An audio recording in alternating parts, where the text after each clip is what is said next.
முன்னோர்களுக்கு இறந்துட்டாங்கன்னா எத்தனை பிண்டம் கொடுப்பீங்க? என்னங்கய்யா? 3 பிண்டம். நீங்கள் எதை சொல்லுங்கம்மா? ஆமாம், நீங்கள் 21 பிண்டம். அப்புறம் வேறங்க? சரி, நீங்கள் என்ன பண்ணுறீங்கன்னா, இது யாருக்கு வேணாலும் நீங்கள் சொல்லி அவங்களோட அடிவேரில் இருக்கக்கூடிய கர்மாவை நீங்கள் சுத்தப்படுத்திடலாம். சரிங்களா? இப்போ நீங்கள் என்ன பண்ணுறீங்கன்னா, இதை எழுதிக்கிங்க. நல்லது தான். பிண்ட ஆறாருக்கெல்லாம் கொடுக்கலாம். இதை இப்போ நான் சொல்கிறதெல்லாம் இறந்தவங்களுக்கு தான், உயிரோடு இருக்கிறவங்களுக்கு கிடையாது. அம்மாவை பெற்ற அப்பாவுக்கு ஒரு பிண்டம் எழுதுங்க. அம்மாவை பெற்ற அப்பா, அம்மாவை பெற்ற அம்மா 2 பிண்டம் எழுதிட்டிங்கன்னா ஆர்வத்தை சொல்லுங்கள்.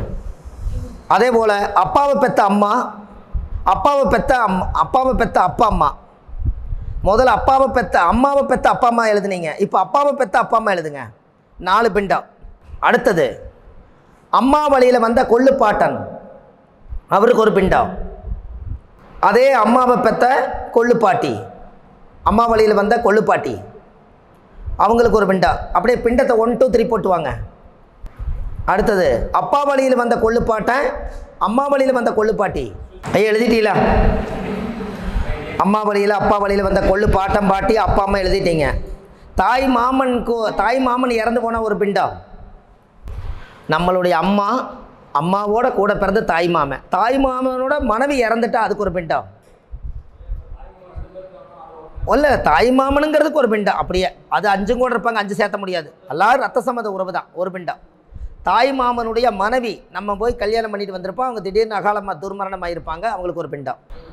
அப்பா கூட பிறந்த சித்தப்பாவுக்கு ஒரு பிண்டம். அதே அப்பா கூட பிறந்த பெரியப்பாவுக்கு ஒரு பிண்டம். அதே அப்பா கூட பிறந்த பெரியம்மாவுக்கு ஒரு பிண்டம். அதே அப்பா கூட பிறந்த சித்திக்கு ஒரு பிண்டம். அது அப்பாவுக்கு எழுதிக்கிறீங்க. இப்போ அம்மா கூட பிறந்த பெரியம்மாவுக்கு ஒரு பிண்டம், அம்மா கூட பிறந்த பெரியப்பாவுக்கு ஒரு பிண்டம், அம்மா கூட பிறந்த சின்னம்மாவுக்கு ஒரு பிண்டம், அதே அம்மா கூட பிறந்த சித்தப்பாவுக்கு ஒரு பிண்டம்.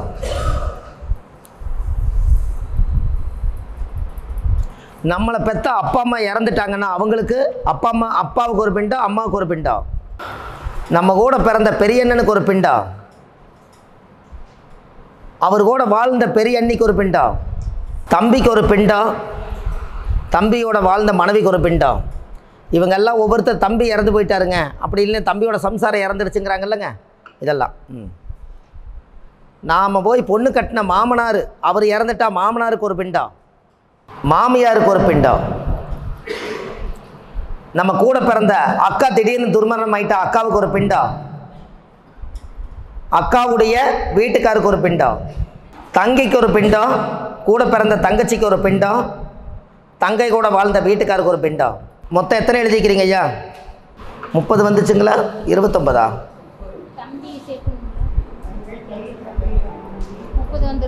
30. சார், நம்ம முன்னோர்கள் போய் அனாதையை இறந்து போனாங்கல்ல, அது யாராருன்னு தெரியாதல்ல நம்மளுக்கு, அவங்களுக்கு ஒரு பிண்டம் எழுதுங்க.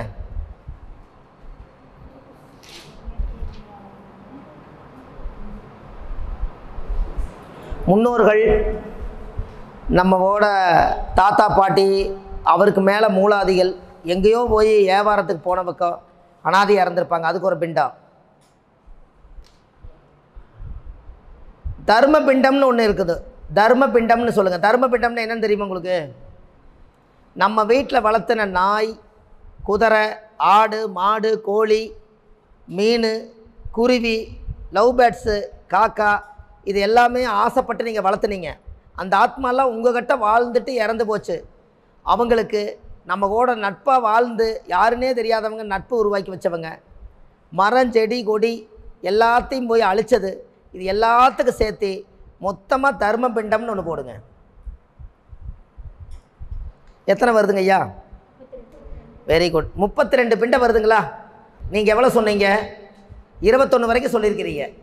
32 பிண்டம். சரி, இதில் ஒரு ரகசியம் இருக்குது. இத்தனை பேர்த்துக்கும் நீங்கள் பிண்டம் கொடுத்தா உங்களுடைய மூதாதிகள் அத்தனை பேர்த்துக்கு நீங்கள் வாழ்க்கையில் ஒரு நாள் அதுக்கு சம்மந்தப்பட்டவங்க போய் இவ்வளவு பேர்த்துக்கு நீங்கள் ஒரு பிண்டம் கொடுத்தீங்கன்னா இத்தனை பேர் உங்களுடைய ரத்த சம்பந்த உறவில் தானே வர்றாங்க. இத்தனை பேர்த்துக்கும் 32 பிண்டம். சரி ஐயா, இந்த 32 பிண்டத்தை இது எங்கே கொடுக்குறாங்க அப்படின்னா கயாவில் தான் இதை கொடுக்குறாங்க, வேற எங்கேயும் கொடுக்கல. சரி, இங்கே அந்த பிண்டத்தை பிணைஞ்சு எந்த இலையில வைப்பாங்க ஐயா? பிண்டத்தை பிணைஞ்சு எங்கே வைப்பாங்க, எந்த இலையில வைப்பாங்க? வாழை இலையில.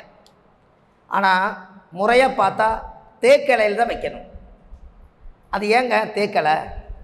இத்தனை பேர்த்தி நீங்கள் தேக்கி வச்சது தேக்கலை, புரிஞ்சுங்களா?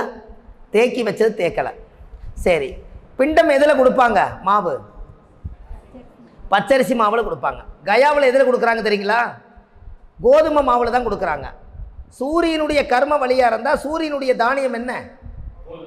அப்போ நீங்கள் எப்படி இது சொல்கிறது? கோதுமையை உருண்டை பண்ணி அதில் எள்ளு பிணைஞ்சு 32 பிண்டம் கொடுக்குறாங்க. இந்த 32 பிண்டத்தையும் கொடுத்து இத்தனை வேர்த்தியும் சேர்த்து எல்லாத்துக்கும் ஒரு பிண்டம் கொடுத்து அது மேலே மஞ்சள் வச்சு அதுக்கு பொட்டு சந்தனமெல்லாம் வச்சு அவங்களுக்கு வாழைப்பழம் வச்சு தர்பை வச்சு முறையாக தீபாரதனை காமிச்சு 32 பிண்டத்து மேலேயும் கையை வச்சு சக்கரமாக வச்சு பூஜை பண்ணி, ஆண்டவனே இது யார் செய்த பாவனை எனக்கு தெரியாது, என் முன்னோர்களெல்லாம் இப்படி இறந்து போயிருக்காங்க, இந்த ஆத்மாவெல்லாம் என்னுடைய குடும்பத்துக்குள்ளே சாந்தியாகட்டுன்னு நான் செய்கிறேன், இனிமேலாவது என்னுடைய வம்சாவளிகளுக்கு இதை தொடரக்கூடாதுன்னு சொல்லி இதுக்கு ஒரு பூஜை பண்ணுறாங்க. இது நீங்கள் யாருக்கு வந்தாலும் இப்படி சொல்லலாம் கயாவில், புரியுதுங்களா ஐயா? சரி, இந்த கயாவில் ஒரு சாபத்தீடு என்னன்னு கேட்டிங்கன்னா, கயாவில் சீதாதேவி சாபம் கொடுத்ததுனால கயாவில் தண்ணி கிடையாது, தண்ணி வற்றி கிடக்குதாங்க. அங்கே கயாவில் தண்ணியே கிடையாது. அப்போ இந்த கரைக்கிறதுக்கு எங்கே போகணும்? போக முடியாது இல்லைங்களா?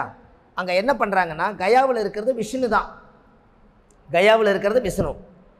இந்த 32 பிண்டத்தையும் ஒன்றா பிணைய சொல்லி ஒரே உருண்டையாக்கி பூஜை முடிஞ்சதுக்கப்புறம் இதை கொண்டு போய் அந்த விஷ்ணு பாதம் ஒன்று அங்கே இருக்குது, அந்த பாதத்தில் கொண்டு போய் 32 முன்னோர்களுக்கும் கொண்டு போய் அந்த விஷ்ணு பாதத்தில் வச்சு நம்ம நெத்தி கொண்டு போய் அந்த பாதத்தில் வச்சுட்டால் அன்னையோட 7 தலைமுறை உடைய சாபம் அன்றோடு நிவர்த்தி.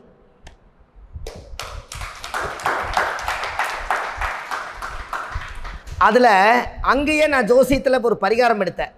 என்ன எடுத்தேன்னா, இதை சொன்ன உடனே ஐயா இதெல்லாம் மோட்சத்துக்கு அனுப்புகிற ராசி என்ன ராசி? மீன ராசி. அங்கே என்ன கிரக நீசம்? புதன் நீசம். அது எந்த நட்சத்திரத்தை நீசமாகறாரு? அம்மா உத்திரட்டாதி ரேவதி அங்கே தானே பிறந்திருக்குது ஐயா, உத்திரட்டாதி ரேவதி அங்கே தானே இருக்குது. சனி கர்மாவை கொண்டு போய் எந்த ராசியில் வைக்கிறீங்க? மீனம் என்பது மோட்ச ராசியில் கரைக்கிறீங்க, கரெக்டுங்களா? அப்போது மேசத்தில் இருந்து மோட்சம் 12ஆம் இடம் என்பது மோட்சஸ்தானம். அப்போ அங்கே யார் புதன் நீசமாகிறார்? யாருக்கிட்ட போய் சரணாகதி ஆகணும்? விஷ்ணு கிட்ட. அந்த அந்த மீனம் உறுப்பில் என்ன இடங்கய்யா? பாதம். அதனால் விஷ்ணுவுடைய பாதத்தில் கொண்டு போய் இந்த முன்னோர்களுக்கு கொண்டு போய் பிண்டம் கொடுக்குறீங்க, அதுதான் கயா. எப்படி? அதில் நீங்கள் சொன்னீங்க பார்த்தீங்களா, கன்னி செவ்வாய் கடலும் வத்துன்னு சொன்னீங்கல்ல, அதில் கண்ணியில் செவ்வாய் இருக்கோ இல்லையோ, அந்த கன்னி விட்ட சாபம் நேர் 7ஆம் பாவம் நீச புதன் உச்ச புதனை பார்க்குதா? அங்கே அஸ்த நட்சத்திரம் சந்திரன் இருக்குதா? அங்கே பார்க்குற பார்வையில் அந்த மோட்சத்தில் அந்த கன்னி செவ்வாய் கடலும் வத்துங்கிறது, அங்கே கடல் வத்தி இருக்குது பார்த்துங்க. அப்போது அந்த மகாவிஷ்ணுவுடைய பாதத்தில் கொண்டு போய் அத்தனை பிண்டத்தை ஒன்றாக்கி ஒரே உருண்டையாக வச்சா அங்கே அதோடு அந்த கர்மம் முடிஞ்சுது. இது நம்ம அனாதிபாடியெல்லாம் நாங்கள் எடுத்து அடக்கம் பண்ணுறதுனால அந்த 32 பிண்டத்தை நான் போன வாரம் கொடுத்துட்டு வந்தேன். அப்போ இன்றைக்கி அந்த அனுபவம் நம்மளுக்கு கிடச்சிருச்சு. என்ன அது? சூரியன்னா கோதுமை, சூரியன் என்ற நட்சத்திரம் அப்பா வழி கர்மா, சூரியன்னா கோதுமை மாவில் தான் உருண்டை பிடி சொல்கிறாங்க. பரவாயில்லையே, இது கரெக்டான வழியாக இருக்குது. தேக்கு இலை நம்மளை பூரா தேக்கி வச்சு இத்தனை கருமாவையும் தேக்கலையில் வச்சு பிணைய சொல்கிறாங்க. இது எல்லாம் அங்கே பரிகாரமாக பார்த்தேன். இன்றைக்கி இது சொல்கிறதுக்கு உங்களுக்கு சௌகரியமாக இருக்கா இல்லையா? சரி, நீங்கள் ஏதாவது ஒரு கோயிலுக்கு இனிமேல் போனீங்கன்னா, நான் ஒரு விஷயத்தை கண்டுபிடிச்சி எல்லாத்துக்கும் சொல்லிட்டு வரேன். இத்தனையும் ஒரு திதி கொடுக்கும்போது, ஒரு கோயிலுக்கு போகும்போது, ஒரு சாமி கும்பிடும்போது நான் ஒரு விருத்தம் சொல்லுவேன். நான் சொல்கிறேன், அப்புறம் நீங்கள் எழுதுங்க. முற்பிறவியில் செய்த பாவங்கள் எழுதாதீங்க. உடனே நோட்டு பேனாவை எடுத்தீங்க. நான் பார்த்தேன். முற்பிறவியில் செய்த பாவங்கள் எப்பிறவிக்கும் தொடராமல் இருக்க இப்பிறவியிலேயே என் தந்தை வழியில் வந்த கர்ம வினைகளும் தாய் வழியில் வந்த கர்ம வினைகளும் நான் இந்த பூமிக்கு தாயுடைய கருவறையிலிருந்து பிறக்கும் போது கொண்டு வந்த கர்ம வினைகளும் இன்றோடு நிவர்த்தியாகட்டுன்னு ஒரு தீபம் போடுவேன். எப்படி?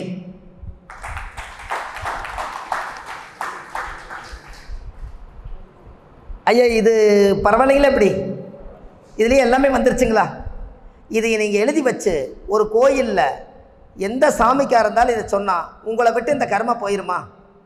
சரி, இப்போது உங்களவே சொல்ல சொன்னால் உங்கள் ஜாதகத்தில் இருக்கிற தோஷம் நீங்குமா? என்னங்க ஐயா, உங்களவே சொல்ல சொன்னால் இந்த தோஷமெல்லாம் நீங்குமா?